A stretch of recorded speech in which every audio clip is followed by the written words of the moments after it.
اعوذ باللہ من الشیطان الرجیم، بسم اللہ الرحمن الرحیم۔ معزز خواتین و حضرات، السلام علیکم ورحمۃ اللہ تعالی وبرکاتہ۔ مجھے امید ہے آپ سب حضرات خیر و عافیت سے ہوں گے۔ اللہ کریم ہم سب کی حفاظت فرمائے۔ رب تعالی تمام امت مسلمہ کو اپنے گھر اپنے محبوب صلی اللہ تعالی علیہ وآلہ وسلم کے روضے پاک کی بادب حاضر نصیب فرمائے۔ معزز خواتین و حضرات، رمضان مبارک کی آمد ہے۔ حضور پاک صلی اللہ تعالی علیہ وسلم نے فرمایا، جو لوگ رجب کے اندر رمضان مبارک کی تیاری کرتے ہیں اور شعبان کے اندر روزے رکھنا شروع کر دیتے ہیں، عبادت کو اپنی بڑھا دیتے ہیں، رمضان کا استقبال کے لیے مخصوص ٹائم کو اس کے اندر بنا لیتے ہیں، اس کا انتظار کرتے ہیں، تو رب تعالی رمضان المبارک کے اندر ان کے بہت سارے معاملات کلیئر فرما دیتے ہیں۔ جیسا کہ آپ کا کوئی رشتہ دار اگر باہر ملک سے آ رہا ہے تو آپ اس کو ایئرپورٹ پر جب ریسیو کرنے کے لیے جاتے ہیں تو اس کے دل کے اندر یہ چیزیں آتی ہیں کہ یہ بندہ میرے ساتھ بہت مخلص ہے۔ تو معزز خواتین و حضرات، یہ اللہ رب العزت کا جو سال کے اندر سردار مہینہ ہے وہ رمضان المبارک ہے۔ جب ہم اس کے استقبال کے لیے، انتظار کے لیے روزے رکھنا شروع کر دیتے ہیں، اپنی عبادت کو بڑھا دیتے ہیں، تلاوت کو بڑھا دیتے ہیں، تو اللہ رب العزت کی پاک ذات بھی ایسے ہم پر راضی ہوتی ہے اور اللہ کی نزدیک اور اللہ کی نگاہ میں ہم پاکیزہ ہو جاتے ہیں، ہمارا پروٹوکول بڑھ جاتا ہے۔ تو معزز خواتین و حضرات، آپ نے رمضان المبارک کا چاند دیکھتے ہی عمل کرنا ہے۔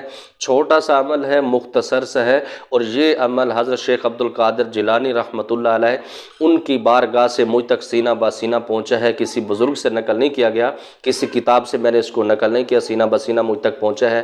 اور میری عادت ہے الحمدللہ، میں بغیر بخل کے، بغیر کسی لالچ کے آپ کے سامنے وہ چیزیں رکھ دیتا ہوں جو چیزیں آپ کو بتانے والی ہوتی ہیں، سمجھانے والی ہوتی ہیں، تو میں بلا معاوضہ آپ کو بتا دیتا ہوں۔ تو معزز خواتین و حضرات، آپ نے اس وظیفے کے ساتھ یہ نہیں کرنا پھر آپ نے روزے نہیں رکھنے، تلاوت نہیں کرنی، تراویح نہیں پڑھنی، صدقہ زکوٰۃ خیرات کا آپ نے بندوبست اس کو ختم نہیں کر دینا، کیونکہ آپ اکثر لوگ یہ سمجھتے ہیں نا کہ قاری صاحب نے کہا تھا کہ یہ وظیفہ کر لینا پورا سال آپ کے اوپر رزق بارش کی طرح برسے گا، اس کے اوپر کوئی دوسری بات نہیں ہے۔ لیکن یہ جو اپنی عبادت ہے، روزے ہیں، اس کا بندوبست بھی آپ نے بڑی توجہ سے، بڑے دھیان سے کرنا ہے۔ اس کے اندر لغائلی وغیرہ یہ چیزیں آپ نے نہیں کرنی، سستی نہیں اس کے اندر کرنی۔ معزز خواتین و حضرات، جس دن چاند نظر آنا ہو، آپ نے مغرب کی نماز پڑھنی ہے اور مسجد کے اندر بیٹھ جانا ہے، اور جیسے آپ نے چاند کو دیکھنا ہے، پہلے تو آپ نے کوشش کرنی ہے کہ چاند کو آپ نے خود دیکھنا ہے، ورنہ جیسے گاؤں وغیرہ میں اعلان ہوتے ہیں تو آپ نے اس وقت چاند کی دعا پڑھنی ہے، اللہم اہلہ علینا بالجمن والایمان، یہ ایک دعا ہے۔ تو آپ نے اس پڑھنے کے بعد اللہ رب العزت سے تمام امت کے لیے، اور کوشش کیا کریں جب بھی آپ ہاتھ اٹھایا کریں، پہلے اللہ کی طرف، پھر حضور پاک صلی اللہ تعالی وسلم کی پاک ذات پر درود بھیجنے کے بعد آپ پہلے امت کے لیے دعا کیا کریں۔ جب آپ دوسروں کے لیے دعا کرتے ہیں تو رب تعالیٰ آپ پر ویسے ہی راضی ہوتے ہیں، آپ کے کام ویسے ہی بنا دیتے ہیں۔ اور الحمدللہ میں جب بھی ہاتھ اٹھاتا ہوں، میں اپنے بچوں کے لیے، اپنی فیملی کے لیے کبھی بھی دعا نہیں کرتا، دوسروں کے لیے کرتا ہوں۔ اللہ رب العزت میرے لیے سارے راستے آسان کر دیتے ہیں۔ تو آپ نے دعا کرنے کے بعد 2 نفل پڑھنے ہیں، 2 نفل پڑھنے کے بعد آپ نے 3 دفعہ درود ابراہیمی پڑھنا ہے، 12 دفعہ سورۃ القدر 30ویں پارے میں ہے، میں پڑھ کے بھی سناتا ہوں۔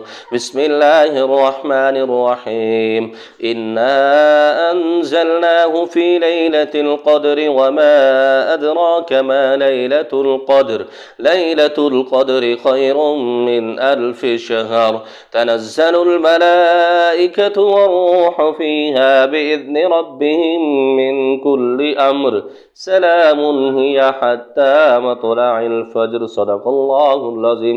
معزز خواتین و حضرات، یہ آپ نے 12 مرتبہ سورت پڑھنی ہے، پھر 3 دفعہ درود ابراہیمی پڑھ کے جو دعا مانگیں گے، جو آپ کے لیے بہتر ہوگا، رب تعالیٰ وہ آپ کو انشاءاللہ تعالیٰ عطا فرمائے گا۔ پورا سال آپ کے اوپر رزق برسے گا۔ اور یہ میں نے جب سے ہوش سنبھالا ہے، الحمدللہ میں اس وظیفے کو پابندی سے کثرت کے ساتھ کرتا ہوں، تو الحمدللہ اللہ رب العزت میرے لیے کافی سارے معاملات بہتر فرما دیتے ہیں۔ مجھے امید ہے آپ اس کے اوپر عمل بھی کریں گے، اپنے ساتھ دوستوں کے ساتھ بھی اس کو شیئر کریں گے۔ کبھی بھی میں آپ کو نہیں کہتا کہ میری ویڈیو کو شیئر کریں، چینل کو سبسکرائب کریں، لیکن اس ویڈیو کے لیے میں آپ کو کہوں گا کہ آپ اپنے دوستوں کے ساتھ، رشتہ داروں کے ساتھ، بغیر کسی لالچ کے، بغیر کسی بخل کے آپ دوسروں کے ساتھ شیئر کریں، تاکہ اس کے ثواب کے اندر آپ بھی شمار ہو جائیں۔ اللہ رب العزت ہم سب کی حفاظت فرمائے۔ رب تعالیٰ تمام امت مسلمہ کے نیک خواہشات، نیک حاجات پوری فرمائے۔ بس زماد پارا خاص دعاؤں کا دا اللہ پامان۔ السلام علیکم ورحمۃ اللہ۔